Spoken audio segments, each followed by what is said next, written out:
tidak ada yang tahu sampai kapan konflik kedua negara ini akan berlangsung, dan itu telah menimbulkan dampak yang luar biasa secara global, termasuk juga Indonesia. Food security atau ketahanan pangan dan juga krisis energi pun semakin di depan mata mengancam dengan konflik yang belum reda ini. Dan kami juga akan berbincang atau meneruskan perbincangan dengan tema yang sama, kali ini dengan anggota Komite 1 DPD RI Agustin Teras-Narang. Pak Teras-Narang, selamat pagi, apa kabar Pak? Selamat pagi, ya. Selamat pagi. Baik. Ya. Kalau dari Anda sendiri catatan penting apa ini yang bisa disampaikan terkait misi perdamaian dibawa oleh Presiden Joko Widodo yang saat ini pagi ini waktu Indonesia sudah tiba di Kiev, Ukraina, kemudian nanti akan bertemu dengan Presiden Putin di Moskow, Rusia. Iya, pertama tentu saya menyampaikan apresiasi yang luar biasa apa yang telah dilakukan oleh Presiden kita, Pak Jokowi, karena apa yang beliau lakukan tiada lain adalah di dalam rangka pelaksanaan dari alinea keempat dari Undang-Undang Dasar 45 kita, yang tiada lain mengatakan di situ bahwa kita ikut melaksanakan ketertiban dunia. Ya. Yang didasarkan pada kemerdekaan, kemudian didasarkan pada perdamaian abadi, dan pada akhirnya adalah keadilan sosial. Ya. Itu pertama. Dan kemudian kedua, dalam kapasitas beliau, di mana kita sebagai tuan rumah dari G20 yang akan datang di bulan November 2022, ini adalah merupakan suatu langkah yang positif sekali dari kita, dari Bapak Presiden, sebagai pengundang tentunya, untuk hadir. Istilahnya kalau kita itu mengantar undangan lah ya. Mengantar undangan dan mengajak kehadiran dari Presiden Rusia dan Ukraina untuk bisa hadir di dalam perayaan G20 itu. Dan sembari itu ya biasalah bagaimana agar peperangan yang terjadi selama ini agar dihentikan. Karena apa? Karena ini menyangkut juga kepentingan bangsa-bangsa lain, dan tentunya di dalam rangka perdamaian abadi itu yang menjadi bagian dari politik bebas aktif kita. Dan kita tentu melaksanakan ini dengan suatu kepedulian yang besar terhadap kondisi dunia sekarang ini. Karena kalau saya mendasarkan pada berita-berita yang ada dan juga dari beberapa kunjungan yang dilakukan oleh DPD RI ke beberapa negara, dunia sekarang tidak di dalam kondisi yang baik-baik saja ya. Pertama tentu juga menyangkut mengenai masalah makanan, kemudian juga mengenai masalah energi dan lain sebagainya. Dan ini kondisi-kondisi yang sangat memprihatinkan bagi dunia dan juga bagi bangsa. Dan terutama adalah dampak dari pandemi COVID-19 ini, yang sekarang kita tidak tahu kapan berakhirnya ya. Nah, ini adalah suatu fakta yang kita tidak dapat pungkiri bersama. Saya rasa itu. Baik. Pak Teras, kalau dari DPD sendiri untuk membuka komunikasi kepada dunia atau dunia internasional juga turut mendukung terciptanya perdamaian atau meredakanlah konflik kedua negara. Ini apa saja yang sudah dilakukan dan mungkin ke depan dalam jangka pendek ini juga agenda apa yang akan dilakukan juga ini, Pak? Ya. Jadi pertama bahwa DPD RI ini tidak lain adalah merupakan wakil dari daerah ya. Nah, dalam kapasitas kami selaku wakil daerah, tentu hubungan-hubungan dengan negara-negara sahabat, dengan negara-negara lain itu juga menjadi perhatian bagi kami. Dan sekarang ini kami sedang banyak melakukan studi referensi ke beberapa negara, baik di negara Eropa, di Amerika, dan Australia, Asia, dan lain sebagainya.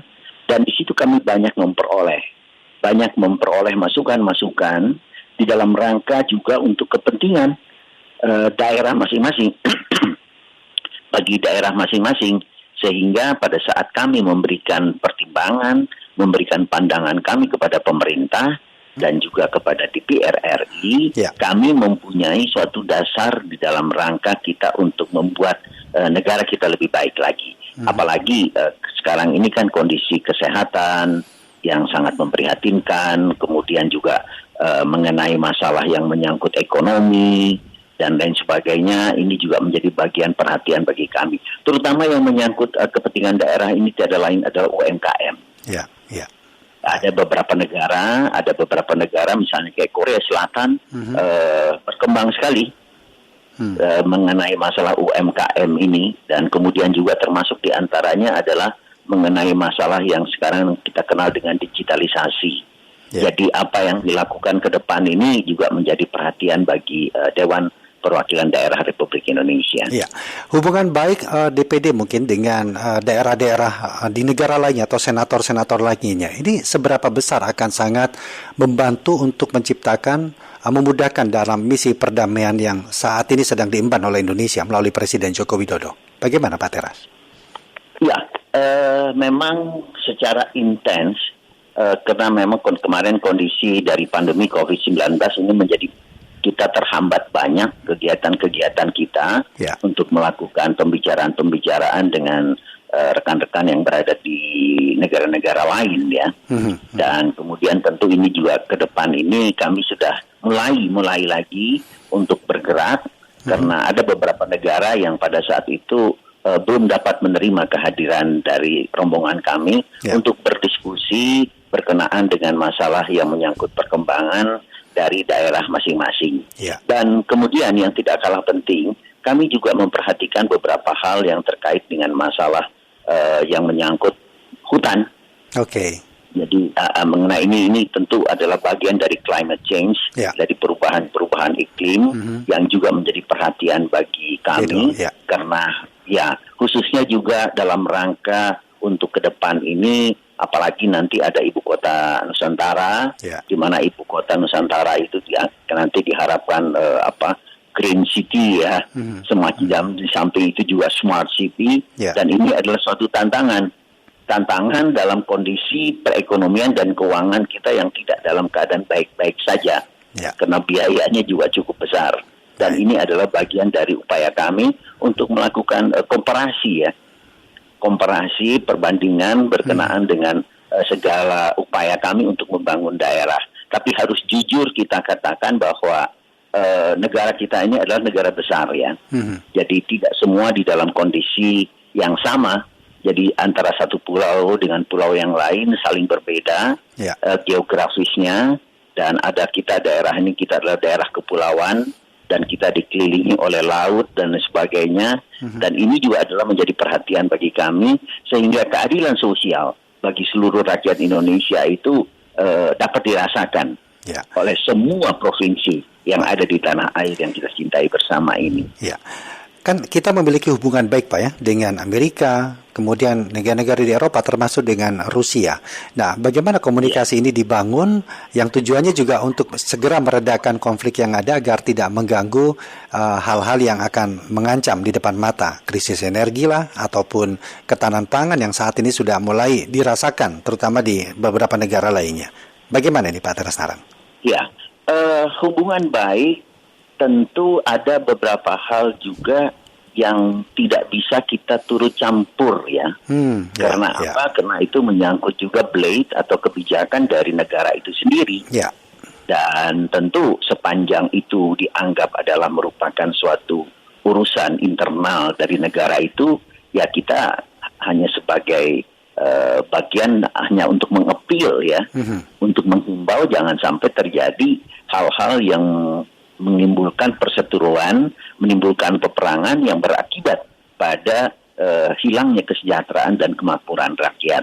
Dan kalau kita mengikuti perkembangan saat ini, di beberapa negara itu banyak sekali mendapat kesulitan. Ada negara-negara yang sudah dinyatakan sebagai negara gagal, dan kemudian ada beberapa negara yang juga akan nanti akan gagal di dalam mengatur kenegaraannya. Karena apa? Karena akibat dari masalah yang menyangkut pandemi kemarin, kemudian berakibat juga pada masalah keuangan mereka, dan kemudian juga kekurangan pangan, apalagi dengan terjadinya peperangan antara Rusia dan Ukraina. Ini juga menjadi bagian yang juga menyengsarakan beberapa negara. Nah, hal-hal yang seperti ini tentu yang utama adalah keselamatan bagi rakyat di masing-masing negara tentu ya. Ya kita pun memperhatikan itu. Jadi sebelum kita memperhatikan negara lain sebelum kita menjalin hubungan baik dengan negara lain. Maka yang terpenting bagi kita, khususnya bagi kami di Dewan Perwakilan Daerah, adalah kepentingan daerah, kepentingan rakyat yang ada di daerah. Karena apa? Karena kita akan berupaya untuk agar masyarakat terciptalah keadilan sosial bagi mereka, terciptalah kesejahteraan bagi masyarakat yang ada di daerah. Nah, spirit itu yang diutamakan oleh Dewan Perwakilan Daerah Republik Indonesia. Nah, untuk menjawab itu semua, langkah strategi apa dari daerah-daerah kita yang ada untuk menjawab tantangan-tantangan yang sudah ada di depan mata ini, Pak? Pertama tentu kami lagi sedang dan terus melakukan inventarisasi terhadap kondisi-kondisi daerah masing-masing. Misalnya, ada satu daerah yang kesulitan dalam bidang pangan tertentu, misalnya beras. Dan kemudian tentu bagi saudara-saudara kita yang memang bahan pangan utamanya adalah sagu, dan itu menjadi perhatian juga bagi kami. Dan kemudian yang tidak kalah pentingnya adalah jangan sampai kita merubah kebiasaan. Jadi ada saudara-saudara kita yang terbiasa dengan makan sagu, ya jangan diupayakan untuk didorong, untuk dirubah menjadi makanan beras dan lain sebagainya. Nah itu kami lebih fokus terhadap itu. Dan kemudian yang tidak kalah adalah masalah pendidikan. Pendidikan adalah merupakan bagian penting di dalam rangka peningkatan sumber daya manusia di daerah. Agar semuanya berangkat dalam satu titik yang sama.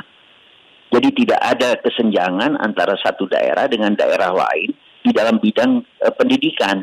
Sehingga kualitas sumber daya manusia yang ada di daerah, yang ada di seluruh pulau yang ada di Indonesia ini betul-betul dapat menjadi sesuatu yang penting bagi semuanya.